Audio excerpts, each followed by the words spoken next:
한번 반갑게 인사 한번 나누시기 바랍니다.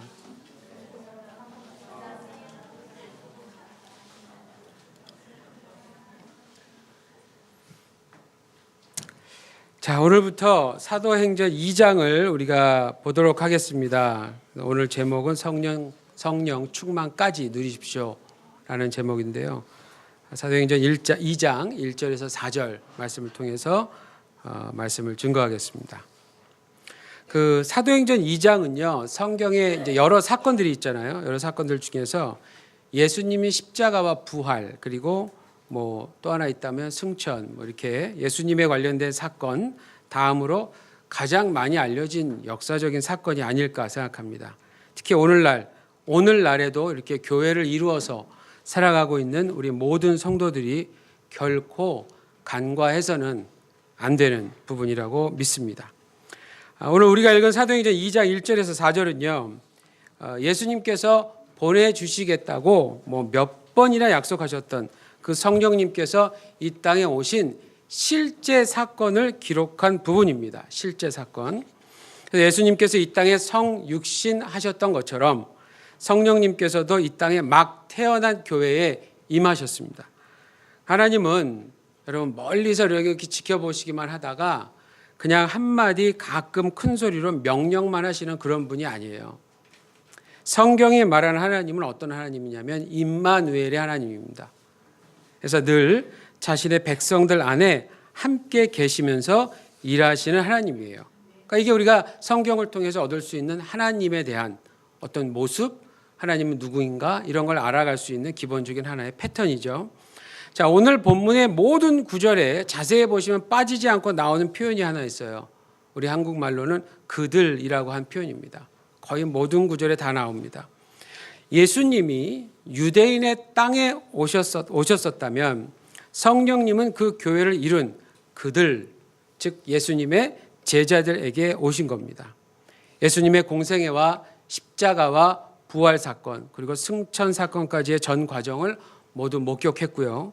그 예수님을 메시아와 주로 믿고 그분의 모든 가르침을 받아들인 그분들에게, 최초의 예수 공동체에게 성령님이 오신 겁니다. 즉 그 얘기는 바꿔 말하면 성령님이 임하실 대상이 너무나도 분명했다라고 하는 겁니다. 대상이 분명했어요.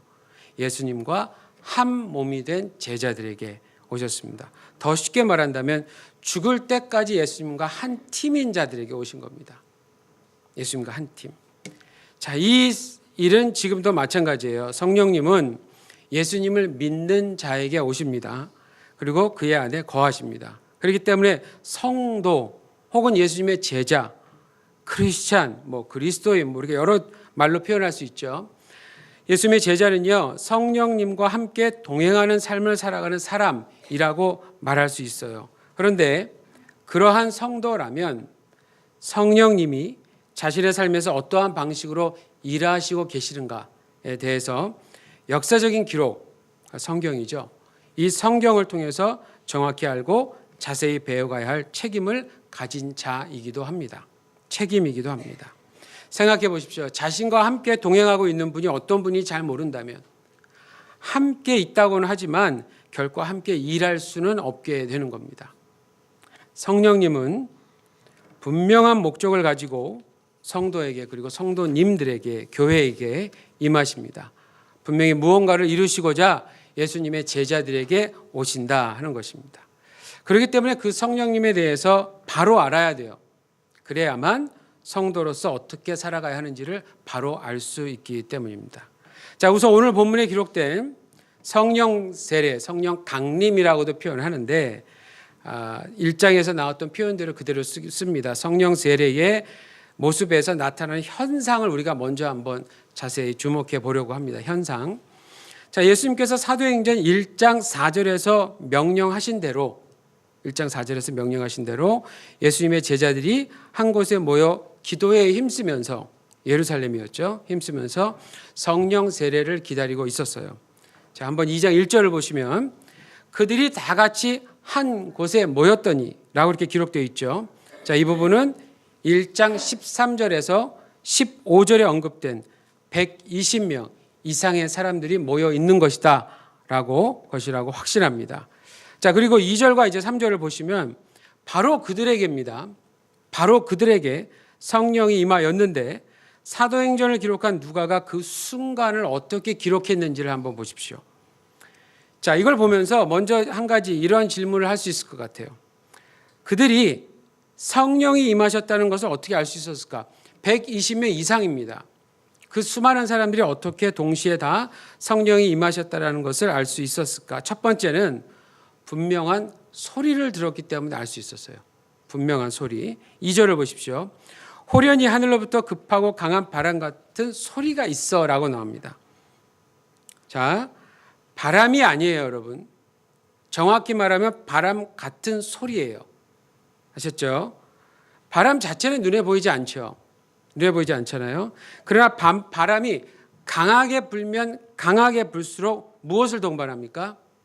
소리를 동반해요. 윙 하는 소리가 이제 나잖아요.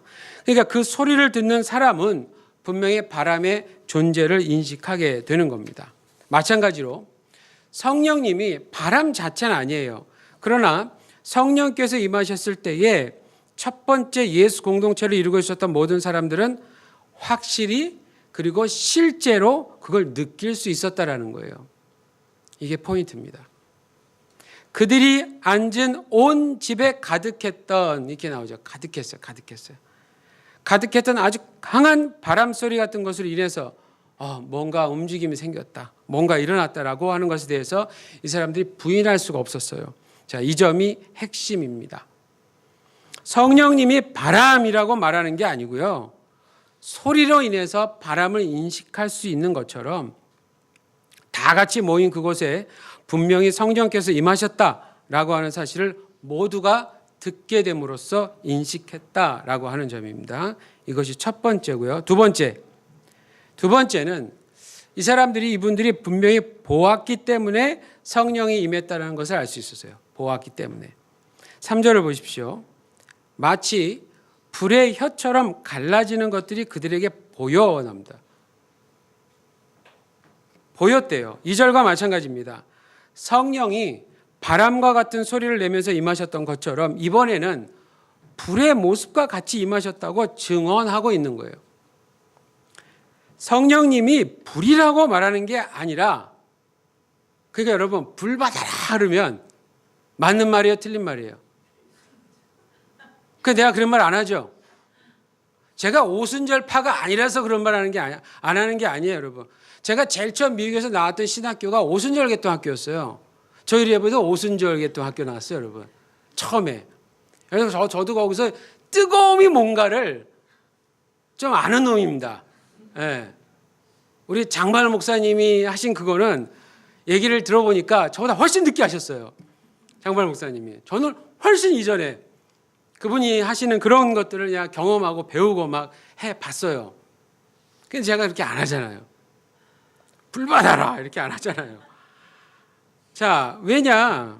성령님이 불이라고 말하는 게 아니에요. 불이 말하는 게 아니라 불이 눈에 보이는 것처럼 너무나도 확실하게 임하셨다라고 하는 사실을 지금 묘사하고 있는 거예요. 그러니까 표현할 말이 없어요. 이 사람들 가운데 불이 이렇게 갈라지는 것처럼 보인 거예요. 확실히 보이긴 보인 거예요. 자, 그런데 여기서 질문이 한 가지 더 생길 수 있습니다. 그럼 왜 불이 갈라지는 것처럼 보였을까? 이렇게 갈라지는 것처럼. 그냥 모든 이에 이렇게 한꺼번에 확 불이 임하는 게 아니라 왜 이게 이렇게 갈라지는 것처럼 보였을까? 3절 후반부를 보십시오. 각 사람 위에 하나씩 임하여 있더니. 이런 게 이제 중요한 부분입니다, 여러분. 마치 불의 혀처럼 갈라지는 것들이 보였는데 이게 한 곳에 모여 있었던 120명 이상의 사람의 각 사람 위에 머물러 있는 거예요. 각 사람. 그러니까 그곳에 모여 있었던 모든 사람에게 단 한 명도 빠짐없이 성령께서 차별 없이 임하여 주셨다라고 하는 사실을 지금 증언하고 묘사하고 있는 겁니다. 바로 이 점이 두 번째 핵심이에요. 성령님이 불이라고 말하는 것이 아니라 보는 것으로 인해 불을 인식할 수 있는 것처럼 첫 번째 예수 공동체를 이루고 있었던 그들 각자에게 구체적으로 임하셨다. 아까 첫 번째는 실제적으로 임하셨다. 이건데 두 번째는 구체적으로 임하셨다라고 하는 사실이 아주 중요한 핵심입니다. 그렇기 때문에 실제로 그리고 구체적으로 오셨다라는 사실이 현상보다 더 중요한 메시지입니다. 여기서 바람과 불은요, 상징적으로 사용되었을 뿐이에요. 특히 바람과 불은 구약 성경에서 하나님의 임재를 나타낼 때 사용되었던 표현이기도 하고 때론 도구이기도 했습니다. 성령님이 그 당시 유대인 출신의 그리스도인들에게 매우 익숙한 모습으로 자신의 임재를 드러내신 거예요. 이런 모습은 앞으로도 우리가 사도행전을 보면서 발견할 수 있는 부분들입니다. 자, 성령께서 임하셨다. 이게 이제 중요한 건데 성령께서 임하셨다라는 증거는 여기에서 멈추지 않아요. 4절을 이제 보십시오. 4절 전반부를 보시면 그들이 다 성령의 충만함을 받고 라고 나옵니다. 그들이 다 성령의 충만함을 받고. 자, 예수님께서 약속하셨던 성령의 세례를 이미 경험한 예수님의 제자들이요. 이제 뭘 경험하냐면 성령의 충만함을 경험하게 되었어요. 자, 제가 지난 1월 달에 사도행전 1장 4절에서 5절의 9절을 가지고 설교했을 때 그때 뭐를 말씀드렸냐면 성령 세례와 성령 충만의 차이점에 대해서 말씀드린 적이 있습니다. 자, 가장 기본적인 구분을 한다면 뭐가 있을까? 가장 기본적인 구분이 있다면 성령 세례는 예수님을 믿는 순간 경험하는 일회의 사건이에요. 일회. 우리에게는 일회의 사건이고, 그러나 성령 충만은 예수님을 믿고 난 후에 지속적으로 경험해야 하는 반복적인 사건이다라고 하는 겁니다. 일회와 반복적인 사건. 자, 그런데 성령 충만을 지속적으로 유지하기 위해서 가장 먼저 요구되는 것이 바로 성령 세례다라고 하는 거예요. 그러니까 성령께서 예수님을 믿는 신자와 하나 되는 사건을 의미합니다. 그러니까 예수님을 믿는 순간, 그걸 풀어서 얘기하면 예수님과 하나 되는 순간 이렇게 얘기할 수도 있고 성령님과도 하나 되는 순간이다라고도 얘기할 수 있겠죠. 또 다른 말로 말하면 성령 충만은요, 성령 세례를 이미 경험한 자들의 특권이다라고도 말할 수 있습니다. 특권. 자, 그런데 여기서 이제 문제 제기. 성령 충만이라고 하는 표현 때문에 오히려 혼란을 겪는 경우가 참 많아요. 왜냐? 충만이라고 하는 표현을 하다 보니까 기본적으로 이렇게 비어있는 어떤 상태에 무언가를 이렇게 가득 채우는 모습을 쉽게 연상하기 때문에 그래요. 실제로 이 충만이라는 것은 풍선이 터지기 바로 직전에 그 공기가 가득 찬 모습, 그거를 말하는 거예요. 이 단어의 표현은 그거 맞아요. 맞는데 충만이라고 하니까 뭐를 전제를 두냐면 비어있는 상태를 전제를 둔단 말이에요. 이해하시겠죠? 자, 그러면 생각을 해보죠. 그 상태에서. 그래서 어떻게 하느냐. 성령을 내 안에 채우기 위해서 내 스스로가 열심히 무언가를 해서 채워보려고 하는 노력을 한 번이라도 해보셨던 분들 계시죠? 아닌 것처럼 표정하지 마시고 계시잖아요. 그렇죠? 예를 들면 더 큰 소리로 기도를 한다든가, 주여 한 번도 안 해봤던 분이 막 누가 그러더라, 뭐 성령 충만 받으려면 저기 하늘산 기도원 가서 소나무 뿌리 한 3개쯤 뽑아야 된다 그러더라, 뭐 이렇게 얘기하는 거예요. 예. 그래서 막 여기 일본에 사는데 그냥 한국까지 가서, 예. 뽑힙니까 그게?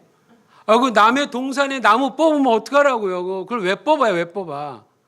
아니면 더 오래 금식을 한다던가. 한 끼도 못 굶어봤는데, 한 끼도 안 먹으면 막 짜증이 나는데 금식을 며칠을 하라고 겨우 해냈는데 이틀 더 하라고. 그거 싸움 나요, 여러분. 잘못하면 싸움 나요. 제가 아는 목사님은 40일 금식기도 끝내고, 진짜 누가 우와 그랬죠. 그때 다 그랬어요. 우리 진짜 대단하다고. 이렇게 뚱뚱한 분이었는데 저보다 더 말르게, 훨씬 마르게 오셨는데 다들 막 눈물을 흘리는 거예요. 그분만 봐도 막 빛이 나는 것 같아요. 막 눈물이 흘러요. 막 그랬는데 그분이 나중에 뭐를 고백했는지 제가 말씀드린 적 있죠. 새로 오신 분들이 많아서 한 번 더 말씀드릴게요. 그렇게 신령하게 보이는, 한국식 표현으로 신령하게 보였던 그분이 이 보식한다고 그러잖아요, 여러분. 40일을 굶었으면 40일 동안 최소한 보식, 이 조심스럽게 음식을 먹어야 돼요. 일주일을 했으면 일주일을. 미음, 물부터 시작해서 조금씩 먹는 거예요. 근데 어느 중간 이제 사모님이 맵지 않게 순두부를 해주셨어요. 순두부. 이게 그렇게 맛있더래요. 그것도 요만큼 주신 거예요. 근데 이걸 먹고 여보 나 조금만 더 이런 거예요. 그랬더니 사모님도 철저하신 분이었거든요. 그러니까 안 돼요 그런 거예요. 거절을 하니까 조금만 하세요. 안 돼요 그러니까 어떻게 했는지 아세요? 그 접시를 던졌대요 벽에다. 여러분 이게 신령한 겁니까? 그래놓고 이분이 40일 금식 기도를 하시고 고백하는 게 그거 했다 해서 내가 거룩해지는 게 아니더라. 자, 목표가 그게 아니라는 뜻을 말씀드린 겁니다. 여러분 혹시 뭐 읽지 않았던 성경을 갑자기 막 열심히 읽는다든지. 근데 여러분 잘 생각해 보십시오. 지금 기도한다든가 금식이라든가 성경 읽는다든가 이런 거는요. 신자라면 당연히 해야 되는 것들이에요. 그렇죠? 제가 말씀드리려고 하는 건 뭐냐면 성령 충만을 이루기 위해서 도구로 사용되어서는 안 된다라는 거예요. 이런 것들은 절대로 그렇게 왜곡해서는 안 된다라는 거예요. 예수님을 믿고 성령님과 동행하는 신앙생활은요. 일반적인 종교 생활을 의미하지 않아요. 여러분 우리가 하는 생활은 종교 생활을 초월해야 되는 생활이에요.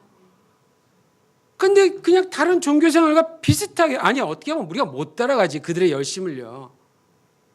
그런 동일한 차원이 아니에요. 우리가 갖고 있는 건. 그러니까 만약 성령님을요. 내 힘으로 채우려고 하는 시도를 하게 된다면 전제가 성령님을 내 힘으로 채우려고 하는 시도예요. 성경적인 신앙생활의 의도와 모순되는 현상이 발생하는 거예요. 여러분 신앙생활에 있어서 노력은 어느 정도 필요해요. 그걸 부인하겠다는 얘기가 아니에요. 다만 제가 지금 말씀드린 주제는 성령 충만이에요. 제가 질문 드릴게요. 그럼 얼마나 기도하면 성령 충만할 수 있습니까? 얼마나 기도하면? 자, 얼마나 성경을 읽으면 성령 충만을 경험할 수 있을까요? 얼마나 기도하고 성경을 읽으면 성령 충만을 늘 지속할 수 있을까요? 제가 또 이렇게 얘기하니까 속으로 야, 우리 목사님 드디어 내 마음을 긁어주네. 이젠 기도 안 해도 되겠지. 성경 안 봐도 되겠지. 이런 얘기 아니라는 거 내가 지난 시간부터 계속해서 말씀드립니다. 자, 또 뭐 인터넷을 요 부분만 틀었다든지 뭐 이러면 안 돼요. 보세요. 제가 지금 이 주제가 뭐라 그랬어요? 성령 충만에 대한 주제를 얘기할 때예요. 제가 드린 이 질문에 온전한 답을 주실 수 있는 분들은 저를 포함해서 이 자리에 한 분도 없을 거예요. 왜냐? 성령님은 우리의 힘으로 충만해지는 그런 분이 아니기 때문에 그래요. 여러분 기억하십시오. 성령님은 제3위의 하나님이에요. 하나님. 성부, 성자, 성령이 다 삼위일체 하나님이세요. 하나님. 그러니까 하나님을 인간의 노력으로 좌지우지한다? 여러분 이 자체가 과연 성경적으로 이게 맞는 개념이에요?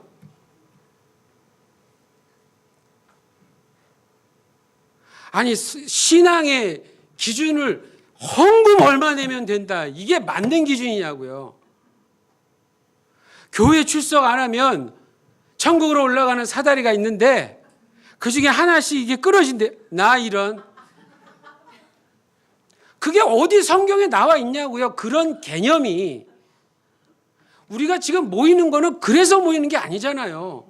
그것과는 기대할 수 있고 비교할 수 없는 더 좋은, 더 고차원적인 이유가 있잖아요. 우리한텐. 그래서 모이지 말래도 모이는 거잖아요. 나만 그러나? 진짜 그렇잖아요. 우리 다. 아멘 크게 하세요. 이럴 땐. 네, 그렇죠. 그래서 그러는 건데 그걸 그냥 성경에 나와 있지도 않은 말을 가지고 그렇게 그냥 왜곡하면서 얘기하니 교계에 그냥 명함 못 내면 제가 답답 안 하겠습니까, 여러분? 자, 하나님. 여러분 아쉽지만 성경은 구원을 받는 문제에 있어서도 그리고 성령 충만을 받는 문제에 있어서까지도 어떠한 인간의 행위의 기준을 제시하고 있지 않아요. 있지 않습니다. 단 어떻게 하느냐? 명령만 하고 있어요. 명령. 예수 믿어라 이렇게 얘기합니다. 주 예수를 믿어라 이렇게 얘기하는 거예요. 그러니까 오늘 본문에서 성령 충만을 경험한 사람들 잘 보십시오. 사도행전 1장 4절에서 5절에 예수님의 명령에 순종한 것밖에 한 일이 없어요. 근데 여러분, 순종은 행위가 아니에요. 순종은 반응이에요, 반응. 반응. 자, 그렇다면은 성령 충만이라는 말을 도대체 어떻게 해석해야 될까요? 제가 말씀드릴게요. 성령 충만이라는 것은 성령님의 지배나 인도함을 받는 어떤 상태를 의미하는 거예요. 성령님의 지배나 인도함을 받는 어떤 상태를 의미하는 거예요. 그럼 우리가 지금 사도행전을 보면서 1장 전반부부터 예수님이 이 누가가 얘기하고 있는 주제가 뭐냐면 하나님 나라의 일이라는 거라고 우리가 그렇게 배웠어요. 하나님 나라라는 말은 하나님의 통치, 하나님이 지배해가는 나라예요.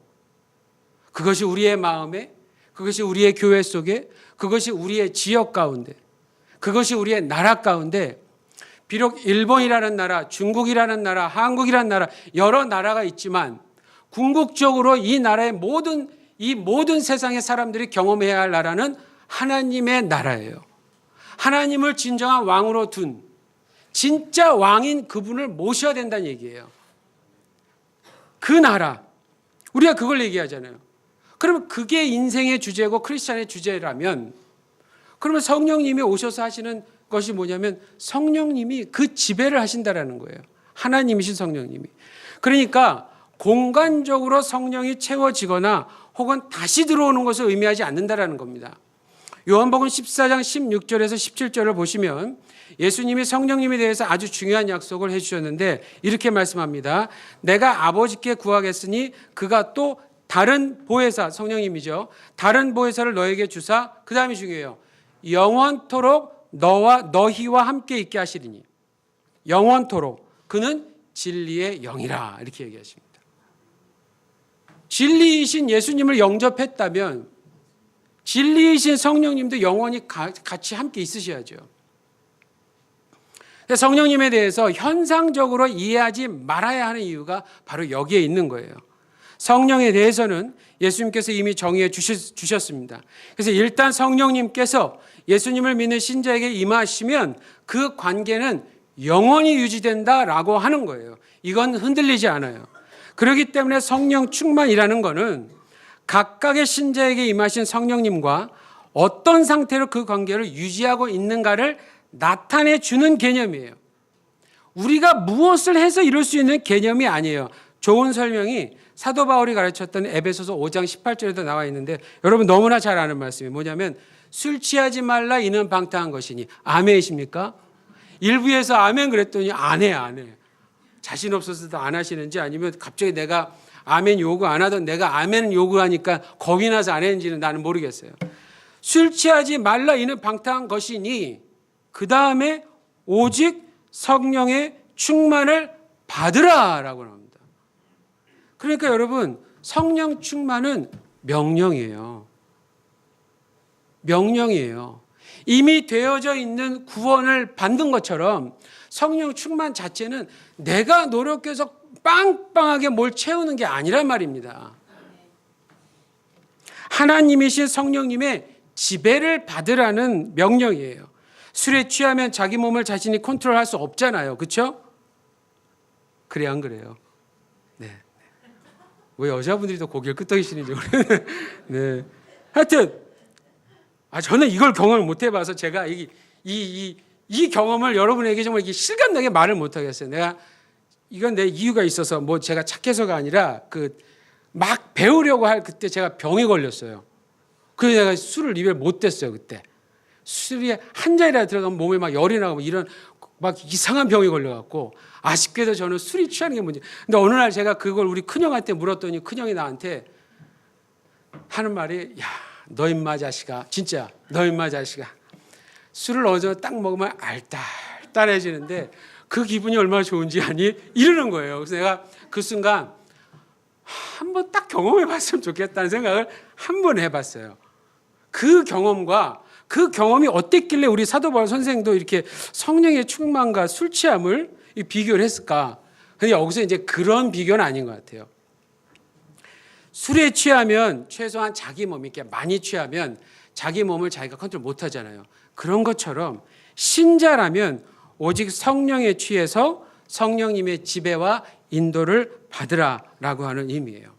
자, 그러기 때문에 성령 충만을 위해서 요구되는 게 뭐냐면 한 가지예요. 여러분, 각자에게 임하신 성령님이 뭐라고 하시든지 간에 그대로 순종하는 겁니다. 기도하려면 기도하시면 돼요. 금식하려면 금식하면 되는 거예요. 성경 읽으라, 성경 묵상하라 그러면 하면 돼요. 서로 화해하라, 그럼 하면 돼요. 서로 사랑하라, 그럼 하면 되는 거예요. 여러분 안에서 말씀하시는, 우리들 안에서 말씀하시는 성령님의 음성에 순종하는 것이 곧 성령 충만의 방법이다라고 하는 겁니다. 그렇다면 오늘 본문의 성도들 있죠. 오늘 본문의 성도들, 이분들은 어떠한 모습으로 충만을 나타내고 있는지 한번 보십시오. 4절을 보세요. 마지막 부분. 성령이 말하게 하심을 따라 다른 언어들로 말하기를 시작하니라고 나와 있어요. 자, 성령이 말하게 하심을 따라 다른 언어들로 말하기 시작했다. 바로 이것이 초대 첫 교회의 예수 공동체가 보여준 성령 충만의 모습인데, 여러분 여기서 주의해야 될 것, 그들이 나타냈던 모습이에요. 더 정확히 말씀드리면 그들 가운데 나타났던 모습이니까 성령 충만의 증거로 이것만 강조하면 된다 안 된다? 이거 대답 못하면 나 다시 해야 돼요. 지금 벌써 거의 30분 돼 가는데. 다시. 이것만 강조하면 된다 안 된다? 안 되는 거예요. 왜냐하면 이제부터 우리가 쭉 볼 사도행전에 보면 더 다양한 모습들도 나와요. 성령의 충만한, 그러니까 성령님의 지배에 순종했을 때 나타나는 모습들은 다양하다는 얘기예요. 다양하다라는 거.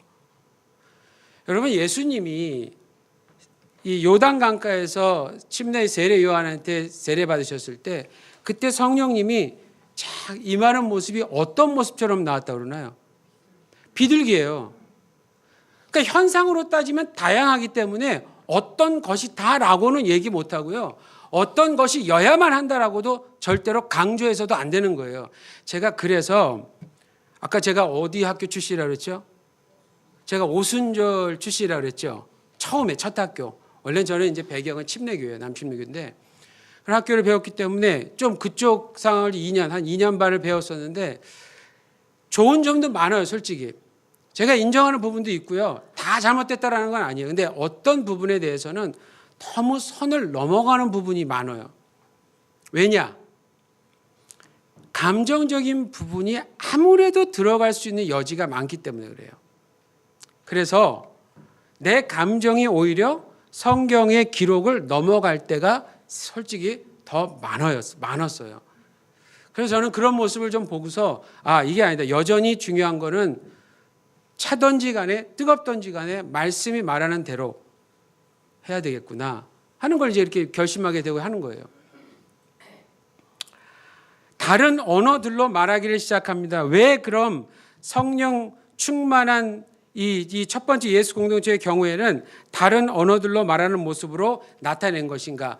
요거에 대해서는 그 다음 구절을 이제부터 보면서 제가 다음 시간에 자세히 말씀드리겠습니다. 결론적으로 제가 말씀드릴게요. 오늘 본문은 1절에서 4절은 성령님을 보내주시겠다고 약속해 주셨던 예수님의 말씀이 성취된 아주 중요한 기록입니다. 기록.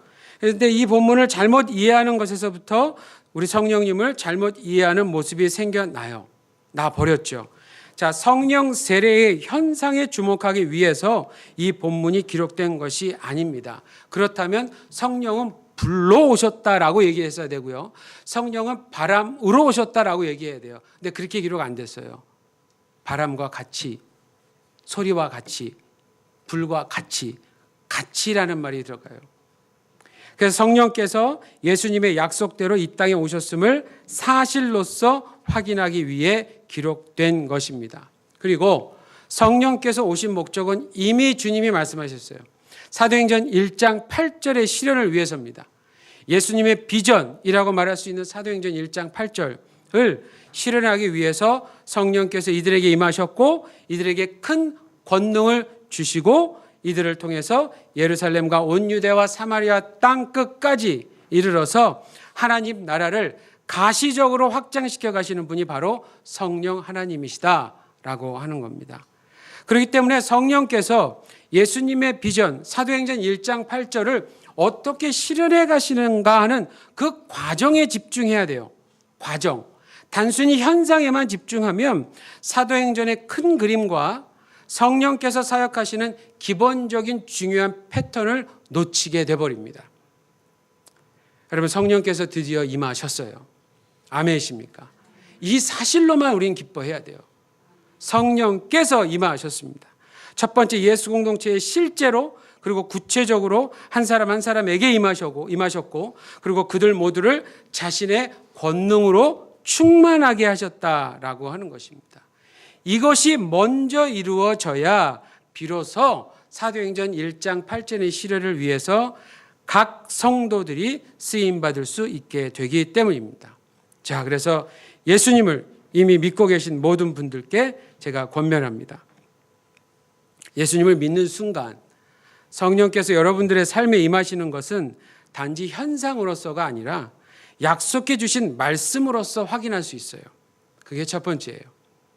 또한 매 순간 삶에서 드러나야 할 성령 충만의 다양한 표현들로도 확인할 수 있는 겁니다. 그렇기 때문에 예수 그리스도를 구세주와 주로 이미 영접한 모든 성도님들께서는 이제 여러분들과 함께 계시는 성령님과 더욱 어떻게 해야 됩니까? 친해지셔야 돼요. 친해지셔야 돼요. 저랑도 막 친해지려고 노력하지 마시고 뭐 꼭 그러지 말라는 건 아니고요. 네. 아니, 비교해서 말씀드리자면 목사님을 막 하나님 모시듯이 막 이러지 마시고 여러분이 정말 친해져야 할 대상, 인격자는 누구시냐? 성령님이에요. 성령님. 성령께서 그렇기 때문에 성령 그럼 어떻게 하면 친해질 수 있느냐? 자, 성령께서 무엇을 요구하시든지 어느 때 명령하시든지 간에 단순히 여러분 예하시면 돼요. 그게 정말 우리 성령님, 내 안에 성령님이 말씀하시는 거다 그러면 예하면서 순종하시면 됩니다. 그렇게만 하신다면 그 순종의 결과로 드러나는 성령 충만의 모습은요, 결과는 그 이전에는 상상조차 못했던 놀라운 하나님의 권능으로 나타날 겁니다. 바로 이 부분을 이제 다음번에 이들에게 왜 다른 나라의 말로 언어로 말씀하게 했는가, 그걸 통해서 우리가 보게 될 것입니다. 성도는 성령 세례만 받지 않았습니다. 성도는 성령 충만까지 늘 누릴 수 있는 특권까지 받았습니다. 그렇기 때문에 저는 여러분들이 우리 모두가 그 특권을 날마다 매 순간 누리시기를 예수님의 이름으로 축복합니다. 네, 기도하겠습니다. 주님께서 약속하신 성령님이 주님께서 세우신 교회에 임하셨습니다. 이로 인해 오늘날까지 교회의 역사가 지속되어 왔음을 기억하고 있습니다. 앞으로도 계속해서 교회의 역사는 주님 다시 오실 때까지 지속되어 갈 것입니다. 성령께서 계속해서 일하시고 계시기 때문인 줄 믿습니다. 주님, 우리 교회를 사용하여 주시옵소서. 한 분 한 분에게 성령의 충만을 나타내 주시고 그로 인해 주님 나라가 적극적으로 확장되는 것을 경험하도록 인도하여 주시옵소서. 예수님 이름으로 기도합니다. 아멘. 자, 다 자리에서